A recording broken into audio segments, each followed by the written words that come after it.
Hello, আসসালামু আলাইকুম। প্রিয় সিএসডব্লিউ শিক্ষার্থীবৃন্দ, আশা করি আপনারা ভালো আছেন। আমরা আজকে ইপিআই পড়াবো। ইপিআই মানে এক্সপান্ডেড প্রোগ্রাম অন ইমিউনাইজেশন, সম্প্রসারিত টিকাদান কর্মসূচি। সারা ওয়ার্ল্ডে যে রোগগুলো এক সময় মানুষ মরে যেত, ওই রোগগুলার বিরুদ্ধে প্রতিরোধ গড়ে তুলবার জন্যে বিজ্ঞানীরা অক্লান্ত পরিশ্রম করে বিভিন্ন ধরনের টিকা আবিষ্কার করেছে। এই টিকাগুলা সারা বিশ্বেই সব সময়ই দেয় এবং এটা আজীবন চলবে।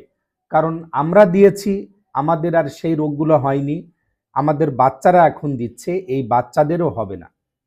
কিন্তু এই রোগগুলোর টিকা দেয়া বন্ধ করা যাবে না।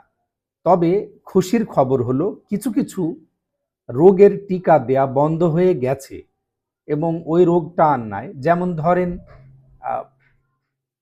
একটা আছে হলো বসন্ত, গুটি বসন্ত। এই বসন্তর কিন্তু টিকা আর দেয়া লাগে না, কারণ ওইটা একেবারে সমূলে পৃথিবী থেকেই আউট হয়ে গেছে। আরও একটা রোগ আউট হয়ে গেছে কিন্তু এখনো টিকা দিচ্ছে, সেটা হলো পোলিও। এখনো পাকিস্তানে অথবা আরও এরকম নর্মাল কিছু দেশে টুকটাক পোলিওর রুগী আছে। বলা হয় যে এই ভাইরাস এক দেশ থেকে আরেক দেশে উড়ে যাক, যেভাবেই যাক, গেলে ওই রোগ কিন্তু হয়ে যেতে পারে। সুতরাং বিষয় হলো পৃথিবী থেকে যখন ওই রোগ আর একদম থাকবে না, সম্ভবত তখন আপনার আর ওই রোগের টিকা দেয়া লাগবে না। এটা আমার আইডিয়া। তো এই টিকা বাংলাদেশে দেয়া হয়। বিশ্ব ওয়ার্ল্ড হেলথ অর্গানাইজেশন, অন্যান্য সংস্থা বাংলাদেশকে ফ্রিতে এই টিকাগুলা দেয়। বাংলাদেশের টিকা এক সময় তৈরি হতো, দু একটা টিকা তৈরি হতো, এখন আর টিকা তৈরি হয় না। বিভিন্ন দেশ, কানাডা, ইটালি, অন্যান্য দেশ কিন্তু আমাদের এই সহযোগিতাটা করে। তো বিষয় হলো, যেই রোগগুলোর জন্য আমাদের টিকা দেয় বাচ্চাদের, এই যে 1.5 মাস বয়স হলে টিকা দেয়া শুরু করি আমরা। ধরেন যক্ষা, যেটা টিউবারকুলোসিস বা টিবি বলি। এরপরে আছে পোলিও, ডিপথেরিয়া, হুপিং কফ, টিটেনাস বা ধনুষ্টঙ্কার। এরপর আছে মিজেলস, হাম, হেপাটাইটিস বি, রুবেলা ভাইরাস আছে নতুন। তারপরে হেপাটাইটিস বি ভাইরাস, ইনফ্লুয়েঞ্জা, বিভিন্ন ধরনের কিন্তু পরবর্তীতে প্রায় 10 ধরনের টিকা এখন দেয়া হচ্ছে। এর মধ্যে পরীক্ষায় আসে কোন টিকার কি নাম, কখন দিতে হয়, কয়টা দিতে হয়। এই জিনিসটা এখানে ছক আকারে লেখা আছে। যেমন ধরেন বিসিজি, বিসিজি টিকাটা যক্ষার জন্য। ওপিভি, এটা হচ্ছে ওরাল পোলিও ভাইরাস, পোলিওর টিকা। ডিপিটি, এটা 3টা রোগ একবারে কাভার করে। Diphtheria, pertussis, tetanus. পার্টুসিস মানে কাশি, যেটা হুপিং কফ। আর একটা আছে মিজিলস প্রতিরোধক, আর হেপাটাইটিস বি প্রতিরোধক। এই হলো মোটামুটি ভ্যাকসিন। একটা সম্ভবত পেন্টাভ্যালেন্ট নামে একটা নতুন ভ্যাকসিন এসেছে, যেটা একেবারে 5টা রোগ এক ইনজেকশনের মধ্যেই কাভার করে। তো প্রথম শুরু হয় যক্ষা রোগের টিকা দিয়ে জন্মের পরপর। জন্মের পরপর বললেও কিন্তু জন্মগ্রহণ করার সাথে সাথে না, 42 দিনের থেকে আপনার বাচ্চার বয়স যখন হয় তখন থেকে এই টিকাটা দেয়া শুরু হয়। তো বিসিজি যক্ষার টিকাটা 42 দিন, পোলিওর টিকাটা 1.5 মাস থেকে 2.5 মাস, 3.5 মাস, এভাবে 3-4 মাস দেয়, 3টা দেয়। আর ডিপথেরিয়া, টিটেনাস এবং কাশি, ওটাও 3বার দেয়। মিজিলস, এটা একেবারে লাস্ট টিকা যেটা আমাদের দেয়, লাস্ট আর দেয়া লাগবে না, 9 মাসের সময় আহমের টিকা দেয়।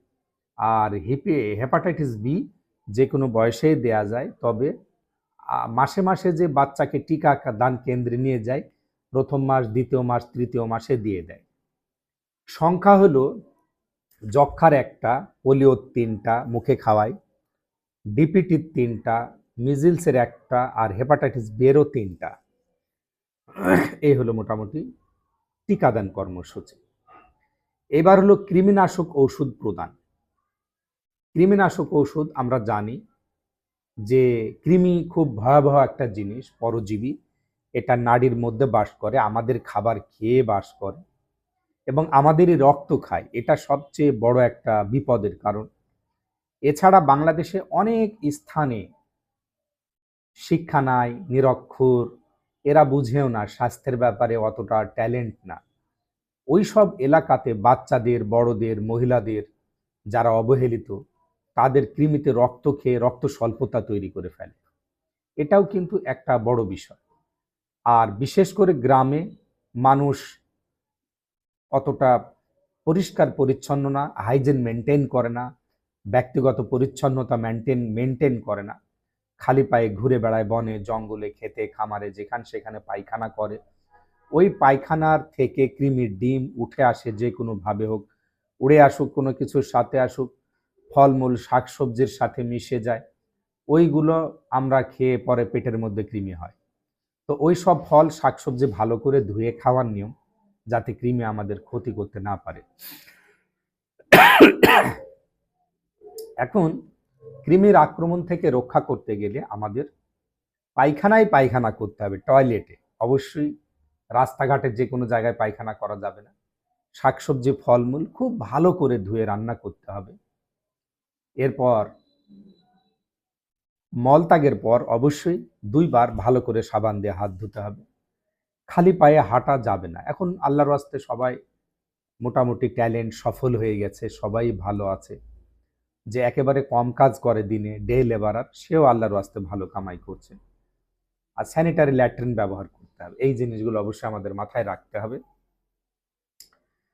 আর এই কৃমি আছে, কৃমি কি কি রোগ তৈরি করে দেখেন।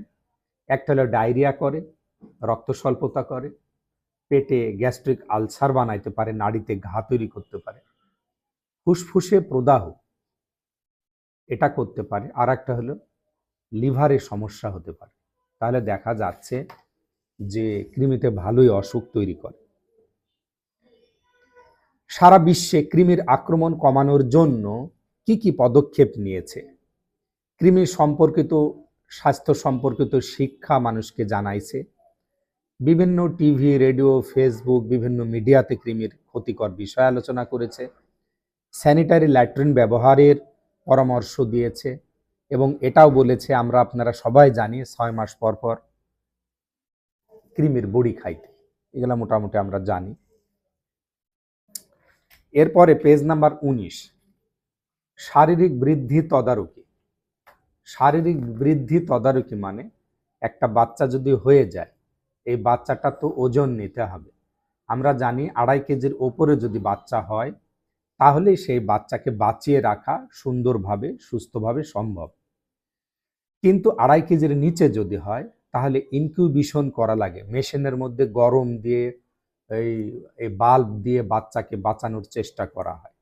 যেসব বাচ্চা অপুষ্টির, কম ওজন নিয়ে জন্মগ্রহণ করে, সেগুলা ক্ষতির বিষয়।